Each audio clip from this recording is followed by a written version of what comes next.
नमस्कार, आप देखें एनबी न्यूज और मैं हूं आपके साथ प्रियव्रत दीक्षित। तो आज यूपी की सियासी पार्टियां जो हैं वो उस मोड़ पर आकर खड़ी हो गई हैं जहां किसानों का अहम योगदान होगा और खास करके आलू किसानों का। अब राजनेताओं की जो नजर है वो किसानों के वोट पर होगी। हालांकि किसानों को जो हाल है उत्तर प्रदेश में उससे हम सभी वाकिफ हैं। आगरा एक्सप्रेस वे पर कन्नौज की सीमा शुरू होते ही खेतों के हर तरफ आलू की चमक दिखाई पड़ती है। कहीं खेतों में खुदाई चल रही होती है तो कहीं आलू के ढेर लगे दिखते हैं। खेतों के बीच खड़े ट्रैक्टरों पर आलू की बोरियां लदने के बेहद किसानों के चेहरे पर हल्की सी मुस्कुराहट आती होती है। और आखिर मुस्कुराहट आए भी क्यों ना, क्योंकि उनकी मेहनत जो है वो कारगर साबित होती दिख रही है। क्योंकि कीमत मिलने की अब उन्हें आस होती है और अब यही कीमत कौन सी पार्टी देगी और कौन सी पार्टी किसान हितैषी बनेगी यह भी देखने वाली बात होगी। और इसको तो फिलहाल अब आप समझ ही चुके होंगे कि आखिर कौन सी पार्टी कितनी किसान हितैषी है और किसानों को किसकी पड़ी है। तो वहीं जब एक गन्ना किसान से इस बारे में बात करनी चाहिए तो किसान कहते हैं कि इस बार पैदावार तो ठीक है, बस अच्छे दाम का इंतजार उन्हें है। अब ये 10 फरवरी को भाव 800 रुपए कुंटल था, पर यह तय नहीं है कि आगे भी यही स्थिति रहेगी। किसान ये बताते हैं कि 10 फरवरी की बात कर लें तो दाम जो था वो 800 रुपए प्रति कुंटल है, लेकिन एमएसपी ना होने के कारण आलू पे ये दाम कब तक 800 रुपए प्रति कुंटल रहेगा ये भी अभी तय नहीं है। न्यूनतम भाव तय हो जाए तो किसान इत्मीनान से इसकी सांस ले लें। वह सवाल करते हैं कि आखिर गन्ने की तरह आलू का भाव क्यों नहीं होता, और मेरा भी सवाल यही है कि आखिर गन्ने पर एमएसपी हो सकती है तो आलू पर क्यों नहीं, और आलू को औद्योगिक विकास क्यों नहीं हो रहा है, यह भी दूसरा सवाल है। हर दूसरे साल आलू फेंकने की नौबत आखिर क्यों आ जाती है, और आखिर जो खून पसीने से सींचा हुआ, किसान के खून पसीने से सींचा हुआ जो आलू होता है, आलू की फसल होती है, उसको हर दूसरे साल फेंकने की नौबत आखिर क्यों आ जाती है, यह भी आज यूपी विधानसभा चुनाव मुहाने पर है। 2 चरण हो चुके हैं, तीसरा 20 को है, तो आज ये भी पूछ ही लेते हैं। इसी को लेकर समूचे आलू बेल्ट में किसानों में सभी दलों के प्रति गुस्सा है। फर्रुखाबाद में आगे बढ़ने पर कायमगंज से लेकर एटा तक और मैनपुरी से फिरोजाबाद तक खेतों में आलू के ढेर लगे इस समय आपको दिखाई दे जाएंगे, क्योंकि भैया खुदाई चल रही है आलू की। तो लगातार अगर आप उधर जाएंगे तो लगातार आलू बेल्ट में आलू की खुदाई दिख जाएगी। किसानों की उपज की बिक्री को लेकर सरकार गंभीर क्यों नहीं है, यह भी मेरा सवाल है। आलू आधारित उद्योग नहीं लगने की वजह से उनके बच्चे, किसानों के जो बच्चे हैं वो दिल्ली मुंबई जैसे शहरों में रहने को विवश हो जाते हैं, क्योंकि आलू से मिलने वाले रुपए से सिर्फ पेट भरना संभव हो पाता है, जीवन स्तर नहीं सुधारा जा सकता। बेटी की शादी हो या बेटे की कोचिंग की फीस हो, इसकी भरपाई आलू की उपज से नहीं हो सकती है। मथुरा में आलू चिप्स उत्पादन इकाई की बात चली, लेकिन किसानों को कोई फायदा नहीं मिला। अलीगंज में किसान कहते हैं कि आलू में मुनाफा कम होता है। विधानसभा चुनाव के तीसरे चरण में शामिल 16 जिलों में 59 विधानसभा क्षेत्रों में से 36 विधानसभा क्षेत्र आलू उत्पादक हैं। यादव कुर्मी बाहुलता वाले इन इलाकों में किसान आलू को खरा सोना मानते हैं।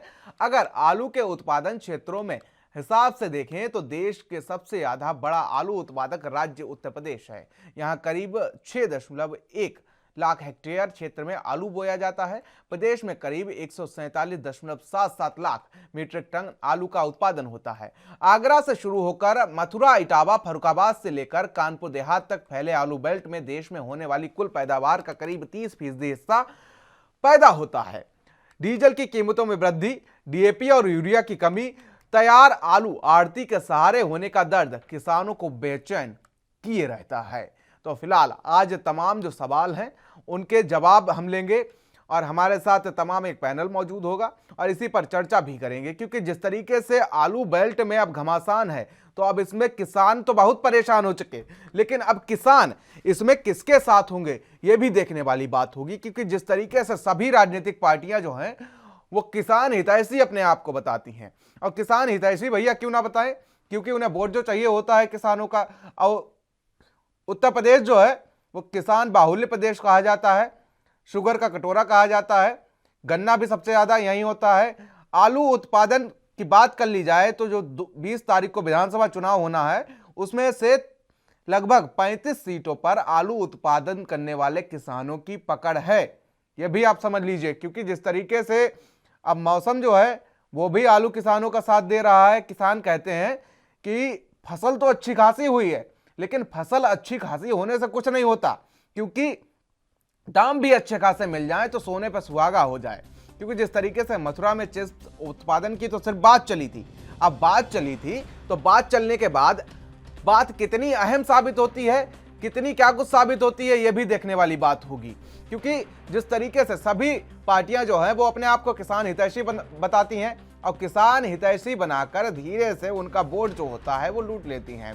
लूटना ही कहेंगे, क्योंकि 5 साल उसके बाद किसानों कोई नहीं सोचता, क्योंकि डीएपी पहुंच जाती है 1900 रुपए, यूरिया के दाम बढ़ जाते हैं, पेट्रोल डीजल के दाम बढ़ जाते हैं, ये तमाम चीजें जो हैं वो सामने आती हैं।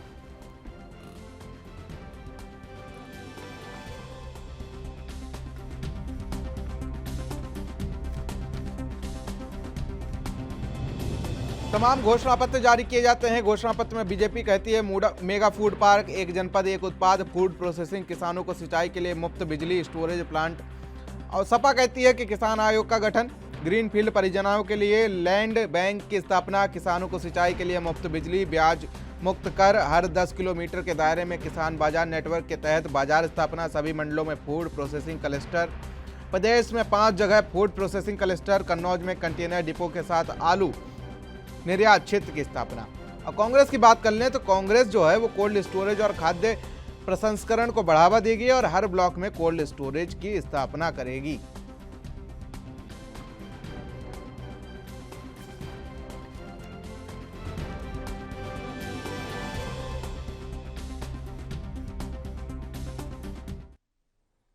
तो जिस तरीके से 20 तारीख को वोटिंग होनी है और वोटिंग होने के साथ साथ यह भी तय हो जाएगा कि जो पूत के पांव होते हैं वो पालने में ही दिख जाते हैं। और 2 चरणों में तो फिलहाल ये साफ नहीं हो पाया है कि आखिर किसकी और किस करबट ऊंट बैठेगा। फिलहाल इसी पर चर्चा करेंगे और हमारे साथ तमाम मेहमान मौजूद हैं, परिचय करा देते हैं उनका। वीरपाल सिंह बीजेपी से मौजूद हैं, साथ ही सत्येंद्र यादव हमारे साथ समाजवादी पार्टी से मौजूद हैं, और कांग्रेस से बात की जाए तो आदित्य त्रिपाठी हमारे साथ कांग्रेस से मौजूद है। आप तीनों का बहुत बहुत स्वागत है। सबसे पहले सत्येंद्र यादव, हीरो भैया, आपकी तरफ ही रुक कर लेते हैं। आपने घोषणा पत्र में तमाम वादे तो कर डाले, लेकिन कैसे इनको निपटेंगे? सबसे पहले तो मैं आपको करेक्ट करना चाहूंगा कि पिछली सरकार में भी इस वक्त अगर आप देखेंगे, आगरा से लेकर लखनऊ तक जो देश का सबसे खूबसूरत और लंबा एक्सप्रेसवे हमने जो बनाया है, उस एक्सप्रेसवे पर जगह जगह बीच में आप देखिए जितनी मंडियां हमने बनाई थी, आज तक भाजपा क्या कोई भी सरकार नहीं बना पाई। और वो मंडियां तैयार हैं, उनको भारतीय जनता पार्टी ने सिर्फ द्वेष की भावना से उन्हें चालू नहीं किया, ताकि ऐसा ना हो कि बीजेपी की सरकार में चालू हुई है। किसानों के लिए जितना समाजवादी पार्टी ने किया है और किसानों के लिए जितना समाजवादी पार्टी करने को तैयार है, भारतीय जनता पार्टी, ये ठग हैं, ये फर्जी लोग, ये लोग ठगते हैं, इनका ठगई का पूरा जाल है। किसानों को आप देखिए, जिस आप खाद की बोरी की भी बात कर रहे थे, 50 किलो की बोरी 45 की रह गई। अरे भाई, सिर्फ कीमत नहीं बढ़ी है, आप देखिए खाद की सिर्फ कीमत नहीं बढ़ी है, उसमें से 5 किलो चोरी भी हो गई, जो किसानों को मालूम नहीं है।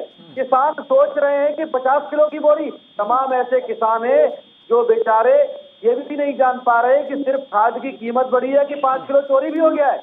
ये ठगई का जाल जो है भारतीय जनता पार्टी का, किसानों ने इनका साथ नहीं दिया, किसानों ने आंदोलन किया, तो पूरे देश में किसानों के साथ जिस तरह से बदला लिया जा रहा है, उन्हें प्रताड़ित किया जा रहा है। आप बताइए, लाइन में लगे रहे, इनकी फसलें नष्ट करवा दी भारतीय जनता पार्टी ने। ये लोग रंजिश, जिस तरह से गांव में एक दूसरे से रंजिश होती है, उसी तरह से ये राजनीतिक लोग बदले की भावना से देश के साथ, उनके साथ बदला ले रहे हैं।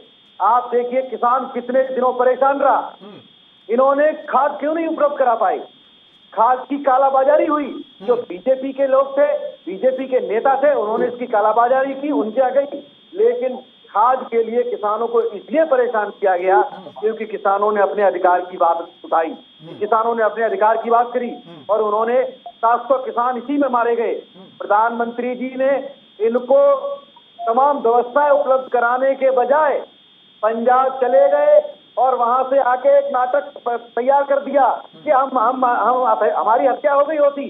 अरे भाई, क्या कर रहे हैं आप देश के साथ? आप बताइए, एक तरफ आप कहते हैं कि मैं चाइना को लाल आंख दिखाऊंगा, मैं पाकिस्तान को लाल आंख दिखाऊंगा, दूसरी तरफ आप किसानों से कह रहे हैं मैं बच के भाग आया वहां से। अरे भाई प्रधानमंत्री हैं आप कि राजा बाबू गोविंदा, आप राजा बाबू पिक्चर के गोविंदा हैं? आप बताइए।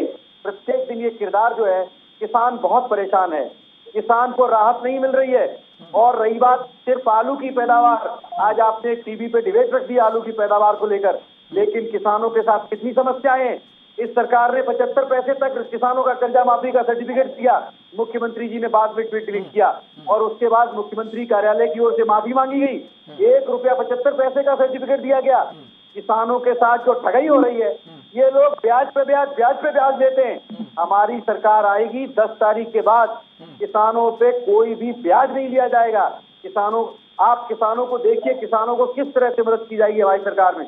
भारतीय जनता पार्टी ये जालसाजी की सरकार है, ये जलेबीदार बातें तो कर लेते हैं। सत्येंद्र यादव जी, आपके तमाम जो सवाल हैं उनके जवाब वीरपाल सिंह जी के पास मौजूद हैं। वीरपाल सिंह जी, तमाम आरोपों से आप घिरते हुए नजर आ रहे हैं।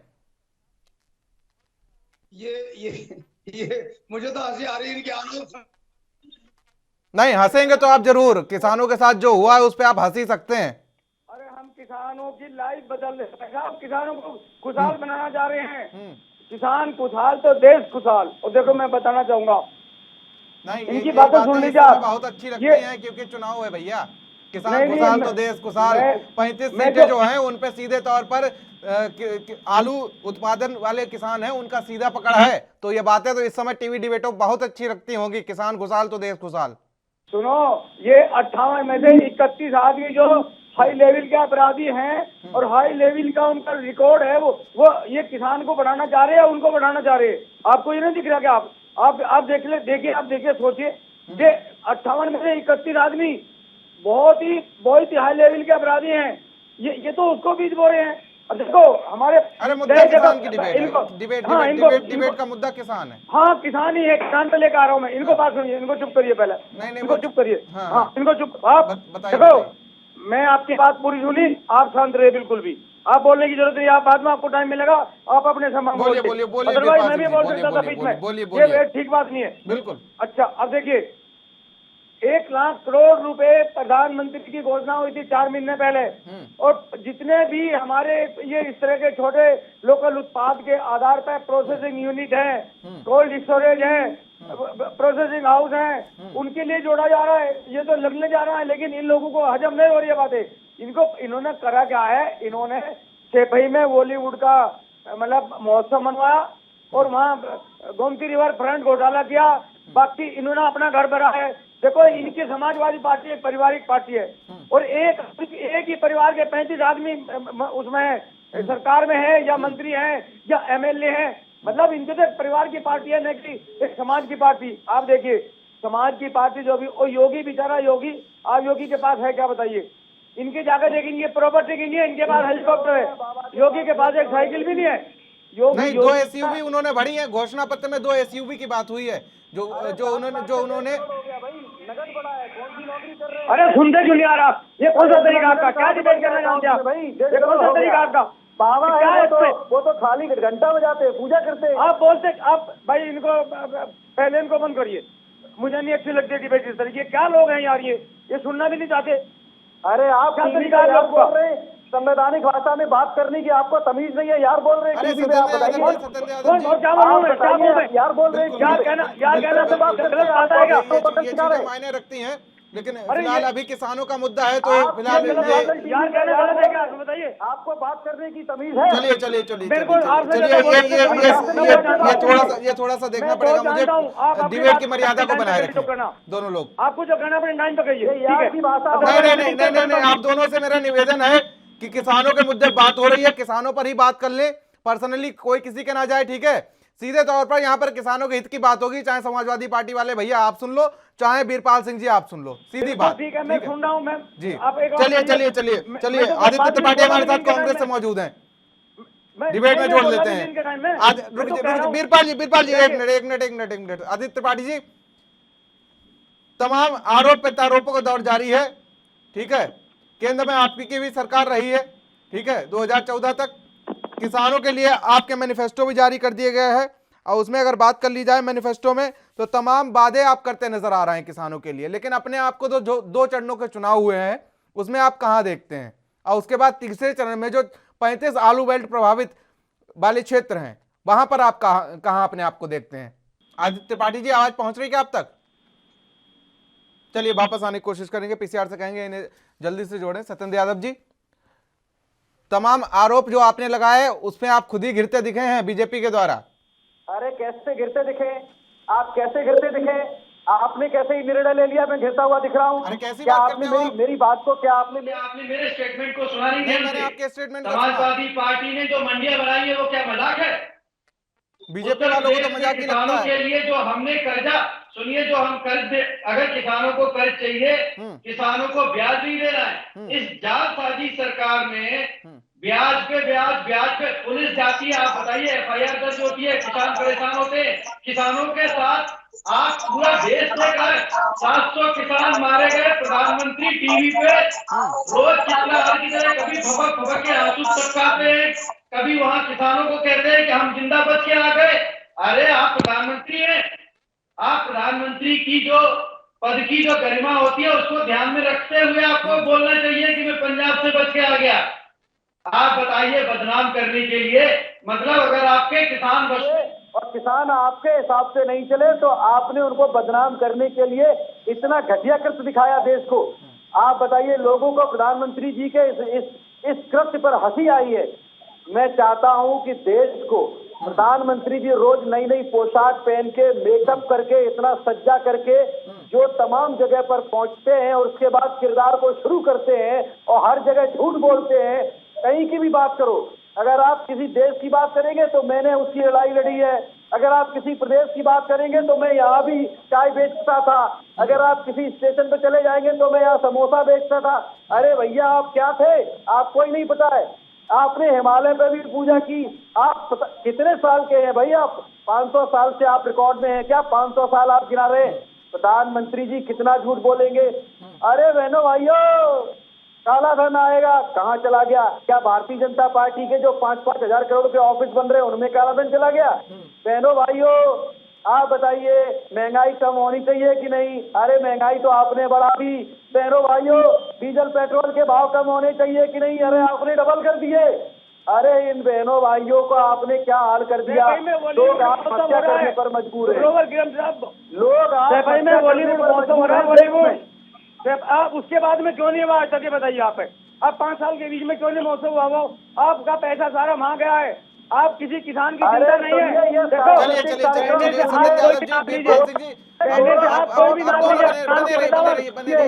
डिबेट की गरिमा बनाए रखें please please please please please please please. सांस्कृतिक महोत्सव हुआ, पैसा किसका लगा? टैक्स पेयर का, किसानों का पैसा लगा। भैया वीरपाल जी, एक मिनट मौका देंगे। किसानों का पैसा लगा। आदित्य त्रिपाठी जी हमारे साथ कांग्रेस से मौजूद है, उनको भी डिबेट में जोड़ लेते हैं। आप दोनों लोग ही लड़ते रहोगे क्या? आदित्य त्रिपाठी जी, आपकी पार्टी भी तमाम वादे करती नजर आ रही है, घोषणा पत्र जारी कर दिया है किसानों के लिए, लेकिन जो 2 चरण के चुनाव हुए हैं उसमें आप अपने आप को कहां देखते हैं? और तीसरे चरण में जो आलू बेल्ट का चुनाव कह सकते हैं, क्योंकि 36 जो ऐसे क्षेत्र हैं वहां पर आलू उत्पादन वाले किसान ज्यादा हैं। फरुखाबाद की बात कर लें या तमाम एटा मैनपुरी की बात कर लें, वहां पर तमाम आलू उत्पादन वाले क्षेत्र ज्यादा हैं। 14 में तक आप भी केंद्र में रहे, ठीक है, क्या किया आपने आलू किसानों के लिए? देखिए, पहला तो हम बताएंगे कि जैसे आप ने बताया, समाजवादी पार्टी हुई, भारतीय जनता पार्टी हुई, इन दोनों को उत्तर प्रदेश की जनता ने भरपूर मौका दिया और विगत 32 वर्ष हो गए। आपको देख रहे हैं, कानपुर का भी बेल्ट पड़ेगा इलेक्शन में, तीसरे चरण में।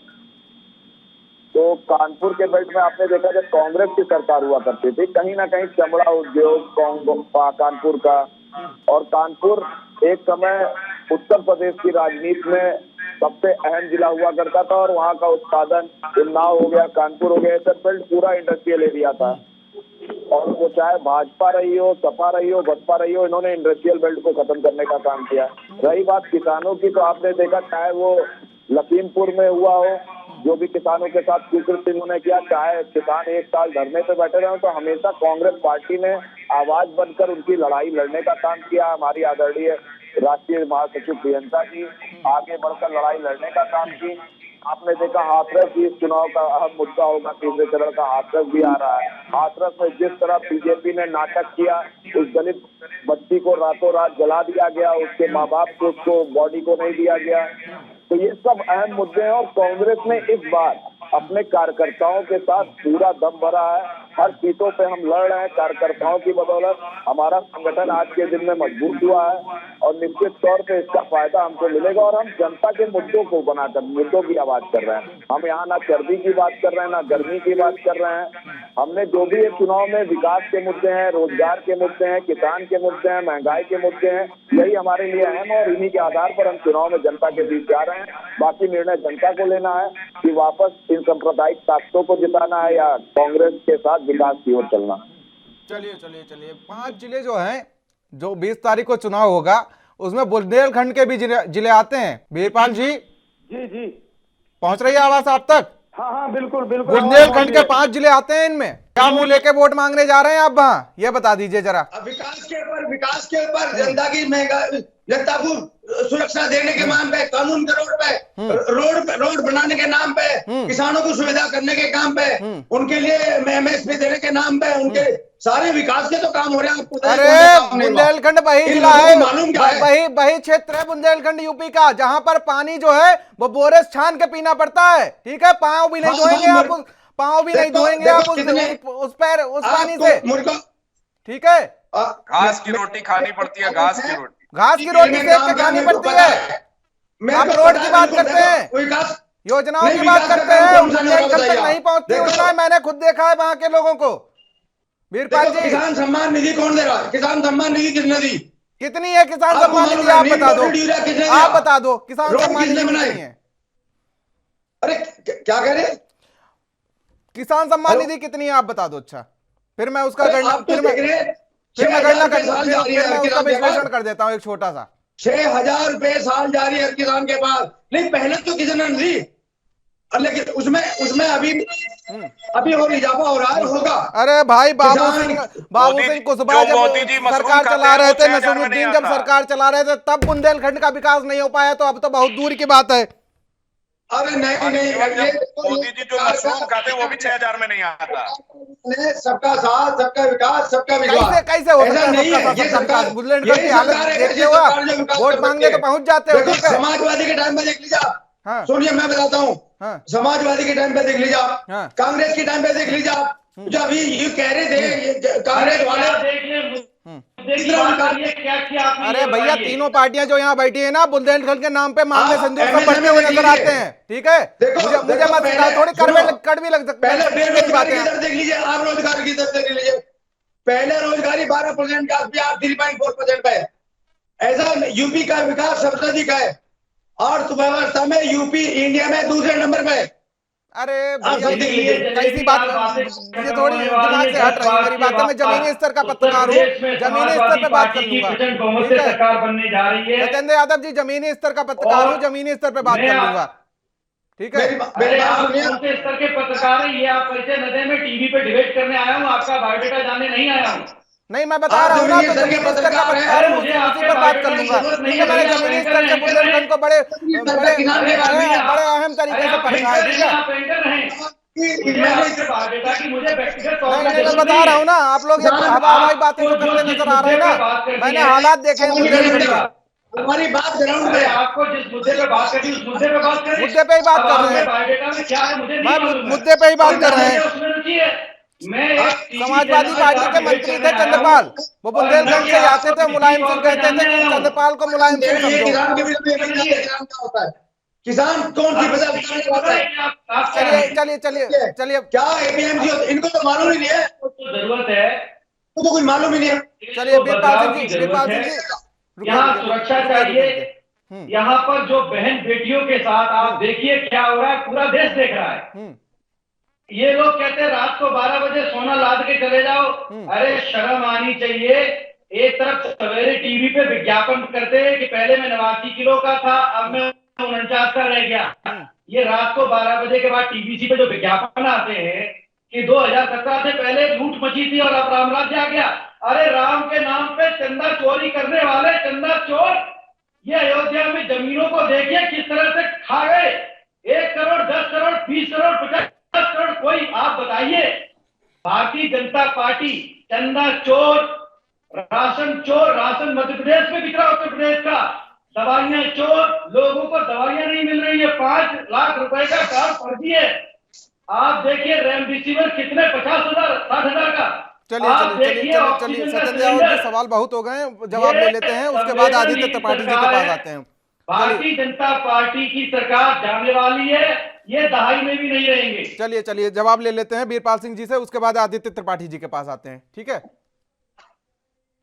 देखो, भारतीय जनता पार्टी मैदान में खड़ी है, और मैदान में खड़ी है और अपने दम पर खड़ी है, विकास के दम पर खड़ी है, कानून के राज पर खड़ी है, देश की प्रदेश की समृद्धि के ऊपर खड़ी है। इनको मालूम, इनको ये भी नहीं जानते क्या समृद्धि है, क्या देश प्रदेश की विकास होना चाहिए। ये क्या जानते हैं किसान की रखो कि किसान, इनको ये भी मालूम नहीं होगा किसान किस समय क्या फसल लगाता है।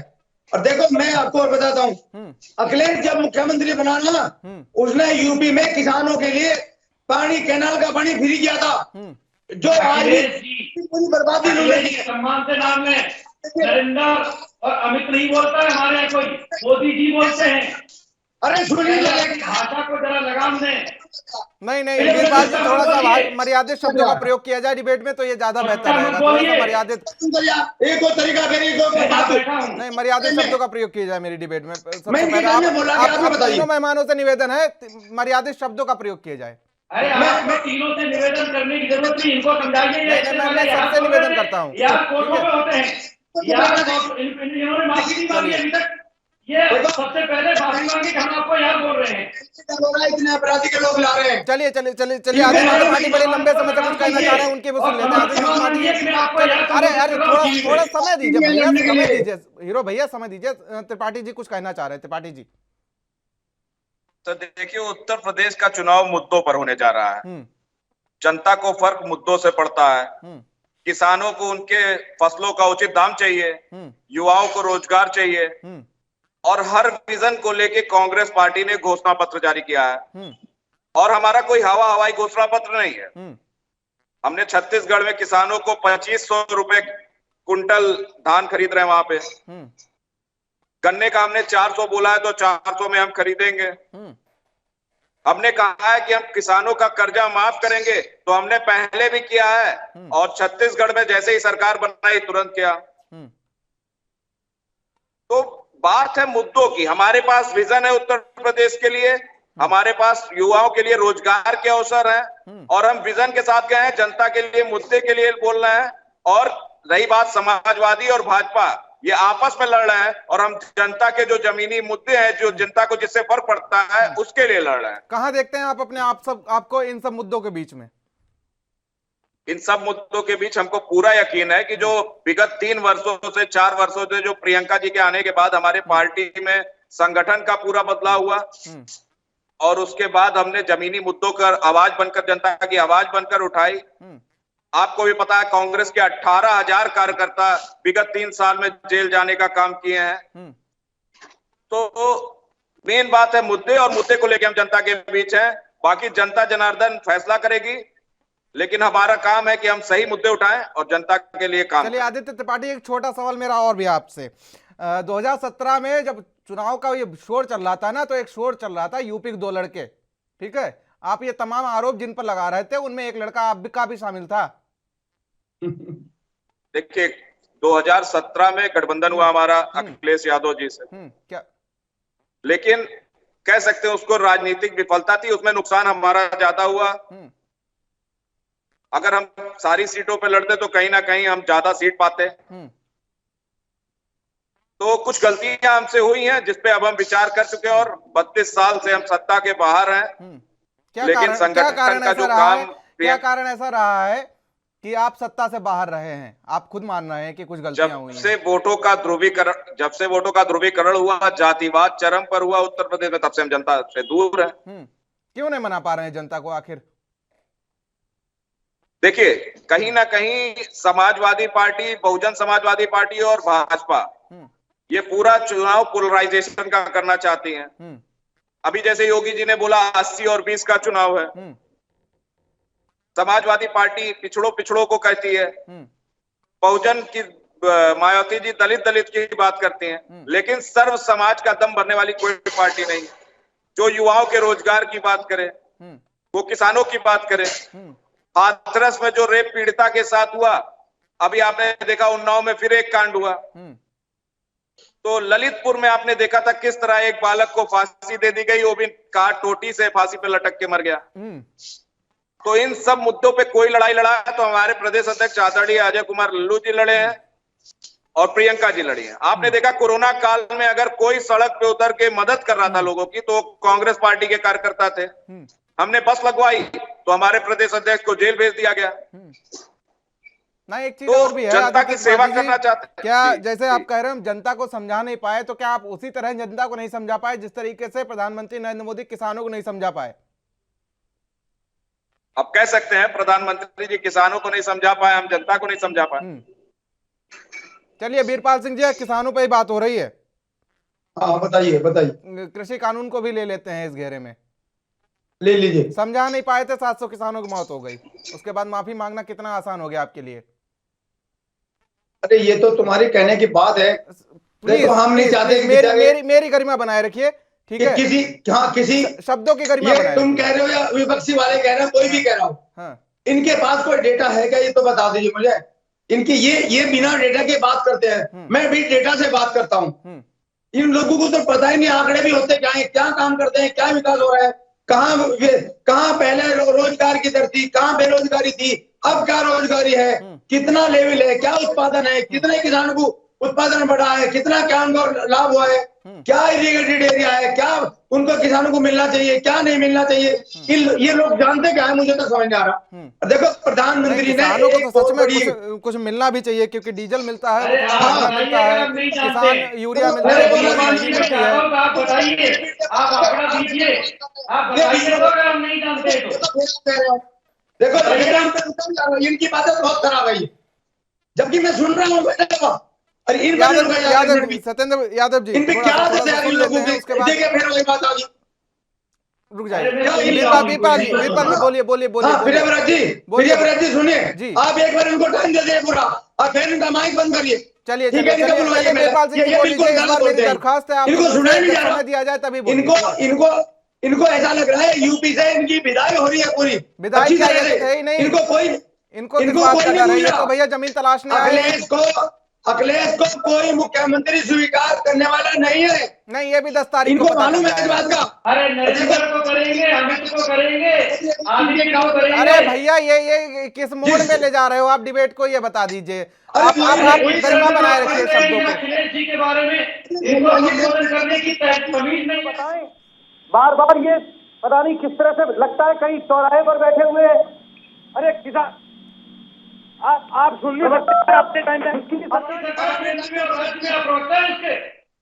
आपको सुना नहीं आ रहा? बताइए, ज्यादा इंटेलिजेंट बन रहे की बात करते हैं, जानते पूछेंगे और लोगों को बता रहे किसी को कुछ पता नहीं है। क्या नहीं पता है, बताइए क्या पूछना चाहते हैं? बताइए संविधान में कितनी है, किसने फार्मर्स को क्या चाहिए बताइए। अगर आप बता दीजिए कि भारतीय संविधान में कितने अनुच्छेद हैं, बता दीजिए। आप जो किसान आप दोनों से दरखास्त है। ये आदित्य त्रिपाठी जी, चलिए कोई बात नहीं, चलिए होता है, ऐसा अक्सर होता है। आदित्य त्रिपाठी, माननीय भाजपा के प्रवक्ता अभी बता रहे थे। बोलिए आदित्य त्रिपाठी जी। आंकड़ों की बात कर रहे थे, तो मैं इनको कुछ आंकड़े देना चाहता हूं कि इन्होंने कहा था कि कोरोना काल में ऑक्सीजन की कमी से कोई मौतें नहीं हुई। इनके पास ये आंकड़ा है। इनके पास उत्तर प्रदेश में बेरोजगारी का आंकड़ा नहीं होगा। है नहीं, अरे भैया एक मिनट भी अरे एक मिनट मौका देंगे आंकड़ा रखने का। योगी जी ने कहा था 60 लाख रोजगार देंगे। मोदी जी ने कहा था 2 करोड़ रोजगार हर साल देंगे। अगर ये लोग एक काम किए होते, चाहे मोदी जी अपना काम पूरा किए होते, चाहे योगी जी, तो आज उत्तर प्रदेश के युवा बेरोजगार नहीं होते। किसाने की मौत का आंकड़ा इनके पास नहीं होगा। किसानों को खाद उपलब्ध नहीं हो पाए, उसका आंकड़ा इनके पास नहीं होगा। डीजल पेट्रोल के दाम से इन्होंने कितना कमा लिया, इसका आंकड़ा इनके पास नहीं होगा। महंगाई इतनी बढ़ा दी कि जनता त्रस्त है, सिलेंडर कोई भरवा नहीं पा रहा है, इसका आंकड़ा इनके पास नहीं होगा। भारतीय जनता पार्टी बस आंकड़े दिखाती है, ये कहते हैं हम 5 लाख करोड़ का राहत पैकेज दे दिए, लेकिन वो राहत पैकेज कहीं पहुंच नहीं पाता। अरे इनके यहां ना तो महिलाओं का सम्मान है। अभी आपने देखा स्वाति सिंह ने आरोप लगाया दयाशंकर सिंह के ऊपर, और स्वाति सिंह का टिकट काट दिया और दयाशंकर सिंह को टिकट दे दिया। इनके बात में कोई यथार्थ बात नहीं रहती। आज भारतीय जनता पार्टी केवल और केवल जो अपनी ब्रांडिंग है, जो इनके पास पैसे हो गए अंबानी और अडानी के माध्यम से, उसके माध्यम से ये प्रचार कर रहे हैं। झूठा प्रचार, झूठा आंकड़ा। आज जनता त्रस्त है और योगी जी मंदिर में मस्त है। चलिए चलिए चलिए चलिए आदित्य त्रिपाठी जी, तमाम आपके जो सवाल थे उनके जवाब ले लेते हैं वीरपाल सिंह जी से। देखो, यदि कोई काम होता ग्राउंड पे, तो जितने तरस रहे हैं सत्ता के मारे लालच में, तो ये ऐसी बातें ना कहते। इनको तो कोई पूछ ही नहीं रहा कहाँ है इनकी। आज जैसे कि आप भी कह चुके प्रियंका जी, इनको पूछ कौन रहा है? हमारे काम को आप मत बताएं।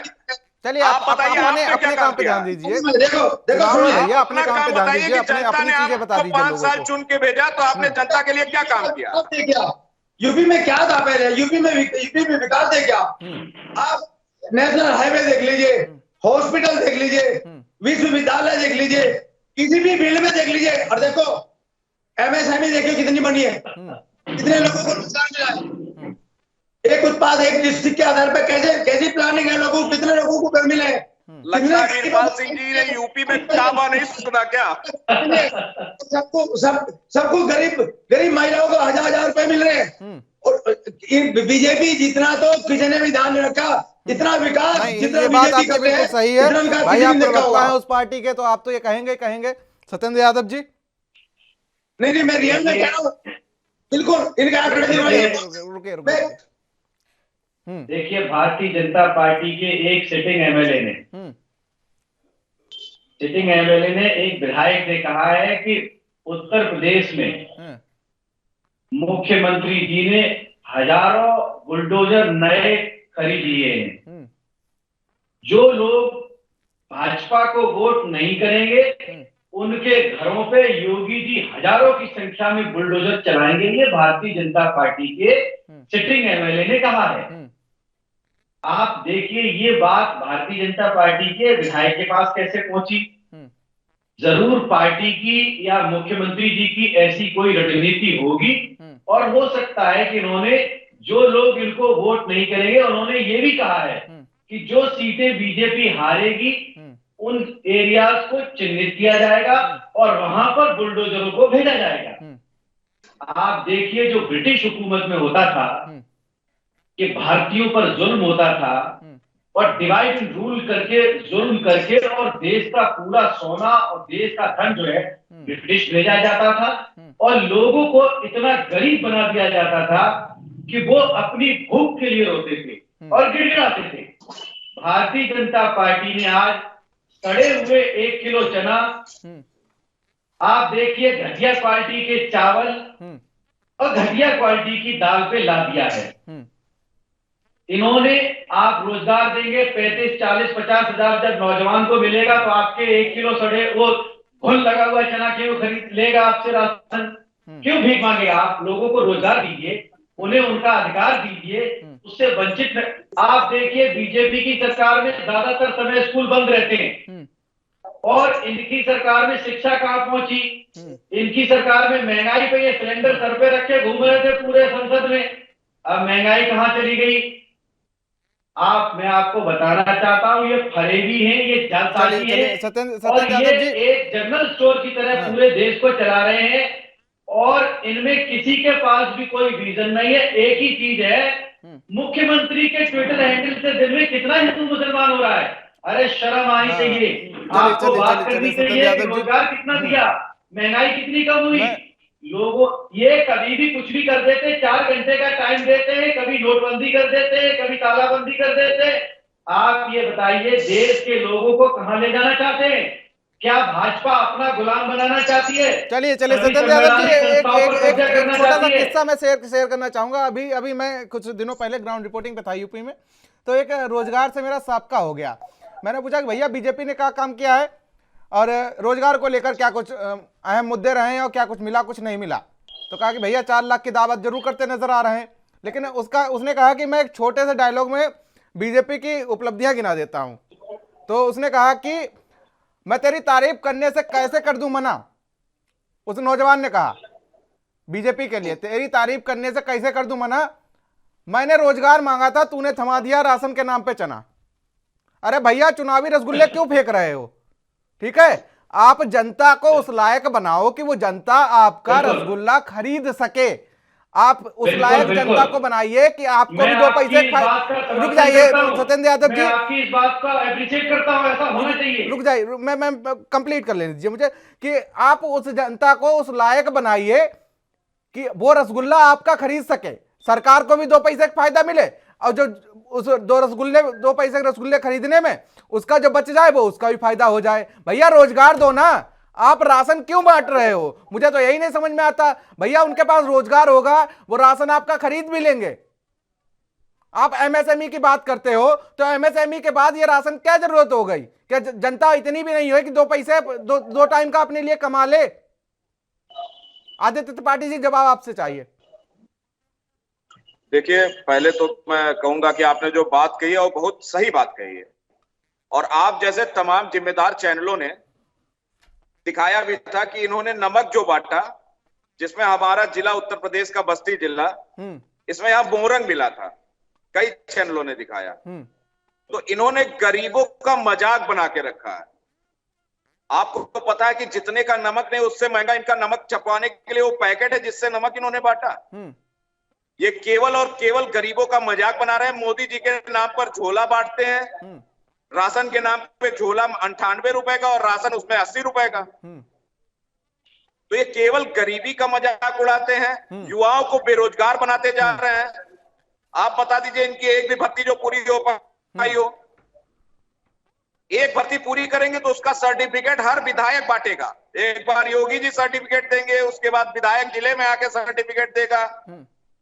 ये छोटा सा काम करते हैं, उसका प्रचार पे अरबों रुपया खर्च कर देते हैं। आप बताइए, कोरोना काल में देश पूरा जूझ रहा था और इनके बड़े बड़े होर्डिंग लग रहे थे, धन्यवाद मोदी जी। आप बताइए, इससे पहले महामारी आई, क्या कभी किसी सरकार ने अपनी तारीफ की कि धन्यवाद कांग्रेस कि आपने पोलियो खत्म किया? कभी नहीं, कोई किसी ने उसका क्रेडिट नहीं लिया। और ये देश का अरबों रुपया प्रचार में खर्च करके अपना नाम बनाते हैं। चलिए और गरीबों का मजाक उड़ाते हैं। त्रिपाठी जी, जवाब ले लेते हैं वीरपाल सिंह जी से। वीरपाल जी। हाँ, पहले तो मैं इनका जवाब दूंगा समाजवादी पार्टी वालों का। इन्होंने कहा एजुकेशन के बारे में कहा था उन्होंने। विजय जी, आपको मालूम होगा, बल्कि आपके पास वो भी होंगे, रिकॉर्डिंग में होंगे, आप दिखा सकते हैं। मुलायम सिंह की सरकार थी यूपी में, और सारे बच्चे खिड़की पे लटक लटक के बच्चों को नकल दे रहे थे, नकल। मतलब इस तरह बिहार में देखो, फिर वो बोले नहीं, थोड़ा सा आदरणीय नेता है, ठीक है, धरती पुत्र कहा जाता है, थोड़ा सा शब्दों की गरिमा को बनाए। मैं सुन रहा हूँ यहाँ। क्या यार, फिर वही बात देख ले। पता नहीं चलिए कंटिन्यू कीजिए। सत्येंद्र जी, एक मिनट रुकिए भैया, रुकिए।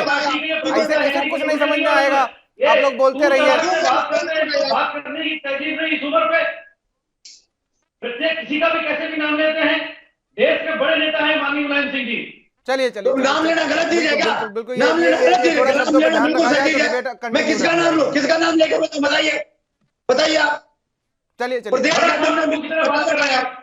सिर्फ अपना घर बनाया। समाजवादी पार्टी ने उत्तर प्रदेश को बिल्कुल कंगाल बनाया हर फील्ड में। अपना सेपई को चमका, बाकी सारा प्रदेश बाहर में जाए। किसी का कोई चिंता नहीं करी आप लोगों ने, और आपको वही चिंता है। देखो, एक आदमी रामपुर में ले लीजिए, आजम खान ने देखो क्या क्या साम्राज्य था। देखो इन्होंने वे लोग पनपाए हैं जो दूसरों को परेशान करते थे, दूसरों के घर लूटते थे। दूसरों को इज्जत लूटते थे, सिर्फ उन लोगों को बढ़ावा दिया लोगों ने। इनको इन लोगों को बोल रहे हैं, देखो धाराओं में कार्रवाई होनी चाहिए, बात करने की तमीज नहीं, इज्जत लूटते थे, आजम खान की इज्जत लूटते थे। क्या आप समझ नहीं आती क्यों इनके खिलाफ धाराओं में कार्रवाई होनी चाहिए। कुलदीप सेंगर जी की बात करें, कुलदीप सेंगर जी की पार्टी ये कहाँ से आए, ये कौन है ये? आप लोग विधायक कुलदीप सेंगर बोल रहे हैं कि आजम खान से लूटते थे, क्या बात कर रही है? अरे रुको रुको रुको रुको, एक बड़ा अच्छा किस्सा याद आ रहा है इसी पे, रुको रुको रुको, एक बड़ा अच्छा किस्सा याद आ रहा है। कुलदीप सेंगर जी कौन थे ये बताइए, किस महापुरुष का नाम है? कुलदीप सेंगर कौन थे, किस महापुरुष का नाम है? रुको रुको रुको रुको रुको रुको, वीरपाल सिंह जी, वीरपाल सिंह जी, एक मिनट, बड़ा अच्छा किस्सा याद आ रहा है। कुलदीप सेंगर किस महापुरुष का नाम है ये बता दीजिए आप। और आप ये कुत्ता सुना रहे हैं? अरे आप मुद्दों बात कर रहे हैं, इनको पहले भाषा सिखाइए कैसे। अरे भैया एक मिनट सत्येंद्र यादव जी, भैया डिबेट मैं करवा रहा हूँ, मेरे एक सवाल का जवाब दे दो। जब यहाँ पर ये बात आई गई है तो एक मेरा भी सवाल है। आप देखिए देश में क्या इस वक्त क्या स्थिति है, करने में मजबूर है। ये चंदा चोर, राशन चोर, रेमडेसिविर चोर, दवाइयां चोर, नौकरी चोर। अरे रुको रुको रुको रुको रुको, तमाम आरोप हैं, तमाम आरोप हैं, तमाम आरोप हैं, तमाम समाजवादी सारी खागी उत्तर प्रदेश को, खागी उत्तर प्रदेश को के बाद इनकी भाषा बदल जाएगी, 10 साल के बाद ये अपनी भाषा में आ जाएंगे, संवैधानिक पार्टी में चल रहा है। तुमको मालूम है बुलडोजर तुम्हारी प्रोटोकॉल चल रहा है। ये कि बात सारे पश्चिमी उत्तर प्रदेश को तुमने लूट का खा दिया। तुम्हारे तुम्हें रहे क्या तुम्हारे सामने? तुम्हें सारे लोग जैसे किसी सड़क का भविष्य नकलखोरी कर दी, नकलखोरी कर दी आपने। क्या किया? सामाजिक मुद्दे ही है, वो भी मुद्दे हैं। एजुकेशन मुद्दे नहीं है क्या? पत्र जारी किया, एक चीज एजुकेशन मुद्दे नहीं है क्या? क्या बताइए, आपने अगर कुछ किया होता तो क्या है, क्या है गृह मंत्री नहीं बताइए, कहाँ नहीं किया, क्या करना चाहते हैं, क्या नहीं किया? तुम्हारी एजुकेशन का जो तुमने बटा था उसको देखिए, ये कतई ऐसे लड़ाई होती है क्या? कहीं ऐसे लड़ा जाता है डिबेट में? बदल जाएगी। रुको रुको रुको रुको रुको रुको, अरे एक मिनट, सवाल मेरे भी हैं, मेरे भी सवाल है भैया। महंगाई कम होनी है, लोगों को रोजगार चाहिए, उत्तर प्रदेश को प्रगति चाहिए, खुशहाली चाहिए, विकास। ये भदौरिया वो बार बार बोलता है, पता नहीं क्या है, नाटक नहीं चाहिए, लोगों को नहीं समझ है, पूरे देश को लोगों को समझ चाहिए कि 2017 से पहले ये होता था। अरे यूपी को 50 किलो की रह गई, यूपी का स्वर्ग बना है, टीवीसी के विज्ञापन में लगे भाई, इनके अखिलेश यादव को कोई भी आदमी स्वीकार नहीं किया है। अखिलेश यादव को कोई भी मुख्यमंत्री देखना नहीं चाहता। एक मिनट मैं पूछ लेता हूँ आप दोनों से। हीरो भैया, सत्येंद्र यादव जी और वीरपाल सिंह जी, दोनों लोगों से मेरा एक सवाल है, छोटा सवाल है। अरे रुकिए, दोनों लोगों से मेरा एक छोटा सवाल है। मुझे कुलदीप सेंगर के बारे में बता दीजिए और गायत्री प्रजापति के बारे में बता दीजिए। अरे आप बताइए कौन बताएगा सबसे पहले? मुलायम सिंह के बारे में पूछिए। नहीं, कुलदीप सेंगर और गायत्री प्रजापति के बारे में बताइए। इनके बहुत, अरे मैं कुलदीप सेंगर के बारे में बताइए। मुझे भी मालूम है इनके केस का सारा। मुलायम सिंह ने क्या कहा बताइए? मैं आपको बताता हूँ, बताइए। से लेके लखीमपुर से लेके अगर पूरे देश में देखो, अरे यार इनको उम्मीदवार मिलने के बावजूद भी इन लोगों ने उम्मीदवार मिलने का दूर से जा रहे हैं, अपराधियों को चला रहे हैं, अपराधियों को ढूंढ के जा रहे हैं। 58 में से 31 अपराधी है, 31 बहुत हाई लेवल के अपराधी है। उम्मीदवार ही नहीं है, आप तुम्हारे पास उम्मीदवार ही नहीं है, ढूंढ के जाने पड़ रहे हैं। देखो, एक परिवार की बात है, एक परिवार के जिन्होंने अपने चाचा को भी बेकार दिया, अपने चाचा को भी बेकार दिया, तुम्हारा के बाद 12 लाख नौकरियां, एक बार राहुल गांधी को बेकार और जैन सिंह के बाद देख रहे ना इलेक्शन होते दूर हटेंगे इनसे। ये तो बेकार है यहाँ लोग, हर समय झूठ बोलते हैं, हर समय झूठ बोलते हैं। तुमने नंगा करा, नंगा यूपी को तुमने बिल्कुल बैंक बना दिया, भिखारी बना दिया। देखो अर्थव्यवस्था काफी आज का है, यूपी की अर्थव्यवस्था को देखिए, जनता से पूछिए, यूपी के एजुकेशन का स्तर क्या था आज देखिए, आज बच्चे निकल कर आ रहे हैं। अरे तुम देखो तो सही, तुम देखो 3.2% है, 3.2% है, पहले तुम्हारे टाइम में 12% था। देख लीजिए ये प्रोग्रेस है। साहब हर जगह विश्वविद्यालय खोले जा रहे हैं, हर डिस्ट्रिक्ट में हॉस्पिटल खोलना जा रहा है, हर डिस्ट्रिक्ट में हेल्थ की सुविधा है।